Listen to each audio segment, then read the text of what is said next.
ನೋಡ್ರಿ ಇಂಥವೆಲ್ಲ ನೋದಕ್ಕೆ ಬೀಳ್ತಾವ ಗಣಿತಗಳು, ಹುಷಾರಿರ್ರಿ. ಇದನ್ನು ಹೆಂಗೆ ಈಸಿಯಾಗಿ ತೋರಿಸ್ತದೆ ನಾ ಇದನ್ನು, ಭಾಳ ಈಜಿ ನೋಡಿ. ಈಗ 50 ಪೈಸೆಯನ್ನು ಭಿನ್ನ ರಾಶಿಯಲ್ಲಿ ಬರೆಯಿರಿ. 50 ಪೈಸೆಯನ್ನು ಭಿನ್ನ ರಾಶಿಯಲ್ಲಿ ಬರೆಯಿರಿ ಅಂತಂದಾಗ ನೀವು ಹೆಂಗೆ ಬರೀತೀರಿ? ಪ್ರಯತ್ನ ಮಾಡಿರಿ, ನಾ ತೋರಿಸ್ಕೊಂಡು ಇವೆಲ್ಲ ನೋಡಿದೆ ಗಣಿತಗಳು.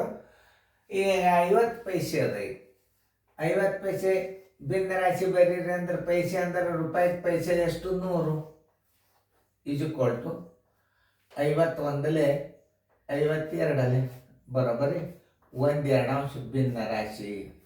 ಉತ್ತರ ಎಷ್ಟು ಬಂತು? 1/2. ಇದನ್ನು 25 ಪೈಸೆಯನ್ನು ಭಿನ್ನ ರಾಶಿಯಲ್ಲಿ ಬರೆಯಿರಿ. 25 ಪೈಸೆ ಅದಕ್ಕೆ 1 ರೂಪಾಯಿಗೆ ಎಷ್ಟು? 100 ಪೈಸೆ. ನೋಡಿ 25 1 25 4 ಬರೋಬ್ಬರಿ 1/4. ಆನ್ಸರ್ ಇಜುಕೊಳ್ತು 1/4.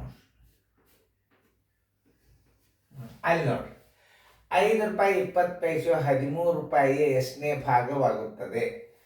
ಆಯಿತು. 5 ರೂಪಾಯಿ ಅಂದ್ರೆ 500. 5 ರೂಪಾಯಿ 20 ಪೈಸೆ ಅದ. ಇದು 13 ರೂಪಾಯಿ. 13 ರೂಪಾಯಿಯನ್ನು ನಾವೇನು ಮಾಡಬೇಕು? ಎರಡೂತನೂ ಒಂದೇ ಬೆಲೆಗೆ ತಗೋಬೇಕು. ಅವರು ಇದನ್ನು ಒಂದೇ ಬೆಲೆಗೆ ತಗೋಬೇಕಂದ್ರೇನು? ಇದನ್ನು ಪೈಸೆದ ಮಾಡ್ಕೊಂಡ್ರೆ ಎಷ್ಟಾಗ್ತದೆ ನೋಡ್ರಿ? 520 ಪೈಸೆ ಆಯ್ತು. ಇದು 13 ಪೈಸೆ ಆಯ್ತು. 1 ರೂಪಾಯಿಗೆ ಎಷ್ಟು ಪೈಸೆ? 100 ಪೈಸೆ. ಆಮೇಲೆ ಈ ಪೂಜೆ ಹೊತ್ತು 13 10 13 4 2 2 2 5 ಬರೋಬ್ಬರಿ 2/5 ಭಾಗ. ನೋಡಿ ಆನ್ಸರ್ ಇಟ್ಕೊಳ್ತು 2/5 ಭಾಗ. ಇದನ್ನು ಒಂದು ಮಾಡ್ರಿ. ಹಾಗೆ ನೋಡ್ರಿ, ಸ್ವಲ್ಪ ಮ್ಯೂಟ್ ಮಾಡ್ರಿ. ನೋಡಿ ಸರಿಯಾಗಿ ಅರ್ಥ ಮಾಡ್ಕೋಬೇಕಂದ್ರೆ ಗಣಿತಗಳು ಬರ್ತಿರ್ತಾವ, ತಿಳಿತಾ?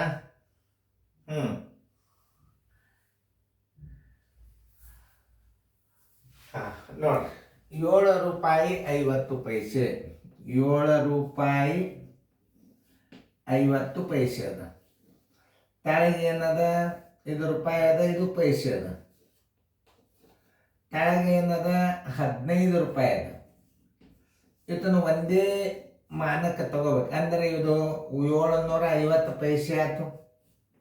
750 ಪೈಸೆ ಆಯ್ತು. 7 ರೂಪಾಯಿಗೆ 700 ಪೈಸೆ, ಮೇಲೆ ಒಂದು 50 ಪೈಸೆ, 750 ಪೈಸೆ. 15 ರೂಪಾಯಿಗೆ ಎಷ್ಟು ಪೈಸೆ? 1500 ಪೈಸೆ. ನೋಡಿ 1500 ಪೈಸೆ ಅಂದ್ರೆ 15 ರೂಪಾಯಿ. ಈ 0 ಪೀಸ. ಆಮೇಲೆ 25 6 150, 25 3 75, 3 1 3 2 ನೋಡ್ರಿ 1/2 ಭಾಗ. ಆನ್ಸರ್ ಇಸ್ಕೊಳ್ತು 1/2. ನೋಡಿ ಇಂಥವೆಲ್ಲ ನಿಮಗೆ ಮೆಂಟಲ್ ಎಬಿಲಿಟಿ ಮ್ಯಾಥ್ಸ್ ಅಂತಾರೆ. ಇಂಥವೆಲ್ಲ ಮಾಡ್ಲಿಕ್ಕೆ ಬರ್ಬೇಕು ನಿಮಗೆ. ಹೆಂಗೆ ವಿಚಾರ ಮಾಡ್ತಕ್ಕಂಥ ಲೆಕ್ಕಗಳು ಇವು. ಕೂಡ್ಸು, ಕಳೆಯು, ಗುಣಾಕಾರ, ಭಾಗಾಕಾರ ಅಲ್ಲ ಇವು. ಹೆಂಗೆ ಹೇಳ್ತಾನೆ ನೋಡ್ರಿ? 5 ರೂಪಾಯಿ 20 ಪೈಸೆ 13 ರೂಪಾಯಿ ಎಷ್ಟನೇ ಭಾಗ? 13 ರೂಪಾಯಿ ತಳಗೈತ್ರಿ, 5 ರೂಪಾಯಿ 20 ಪೈಸೆ ಮೇಲೆ ಹೆಸರು ಪೈಸೆ.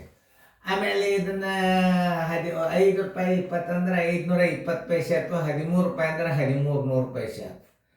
ಕನಿಷ್ಠ ರೂಪಕ್ಕೆ ತಂದ್ರೆ 2/5 ಆಯ್ತು.